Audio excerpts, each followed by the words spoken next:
শরীয়তপুরের জাজিরার পূর্ব নাওডোবা এলাকায় গত 2 সপ্তাহ ধরে ভাঙনে পদ্মা নদীর পার 1.5 কিলোমিটার এলাকা জুড়ে দেখা দিয়েছে তীব্র ভাঙন। এরই মধ্যে নদীগর্ভে বিলীন হয়ে গেছে ফসলি জমি, গাছপালা, মসজিদ।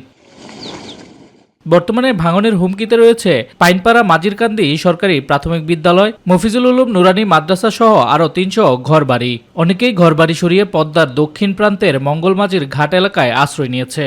বাড়িঘর ভেঙে গাঙ্গে নিয়ে গেল গা, আমরা এই জায়গায় এসি বাড়িঘর আমরা বিলীন হয়ে গেছি আর সমস্ত এলাকা ঝুঁকিবাসী ডেজার লাগাই এক মাটি কাটতে, এই কারণে মনে করেন এই নদীতে আরো ভাঙছে। এই মাটি কাটাই আমরা সর্বহারা হয়ে গেছি। এখন আমাকে চলার মতো জায়গা নাই। এখন দীর্ঘদিন ধরে পদ্মা সেতুর নিকটবর্তী এলাকায় বালু উত্তোলনের ফলে তাদের এই দুর্দশা বলে জানিয়েছেন ভুক্তভোগী ভাঙনের শিকার পরিবারগুলো।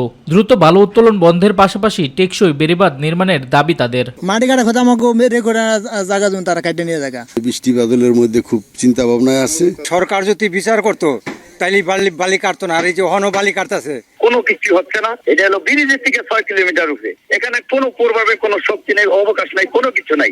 এদিকে অবৈধ ড্রেজার বন্ধে বিভিন্ন দপ্তরে অভিযোগ দিলেও তা কোনো কাজে আসেনি। তাই অবৈধ ড্রেজার বন্ধে দ্রুত পদক্ষেপ নিতে কর্তৃপক্ষের কাছে জোর দাবি জানিয়েছেন স্থানীয় জনপ্রতিনিধিরা।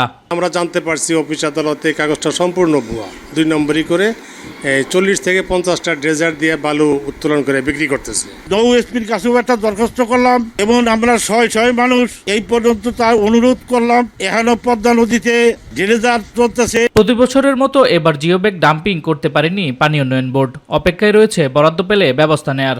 পাইনপাড়া এলাকায় জরুরি ভিত্তিতে জিওব্যাগ ডাম্পিং করতে পেরেছি, কিন্তু বর্তমানে পরিচালন ব্যয় খাতার আওতায় আমরা পাইনপাড়া এলাকায় জিওব্যাগ ডাম্পিং করার জন্য ঊর্ধ্বতন কর্তৃপক্ষের নিকট পত্র প্রেরণ করেছি। বরাদ্দ পাওয়ার সাপেক্ষে আমরা শুকনো মৌসুমে কাজ করতে পারবো। অবৈধ বালু উত্তোলন বন্ধ ও স্থায়ী বাঁধ নির্মাণ করা না গেলে ভাঙন প্রতিরোধের কোনো উদ্যোগেই টেকসই হবে না বলে জানিয়েছেন সংশ্লিষ্টরা। শামস তাবরিজ উচ্ছ্বাস, মাই টিভি নিউজ ডেস্ক।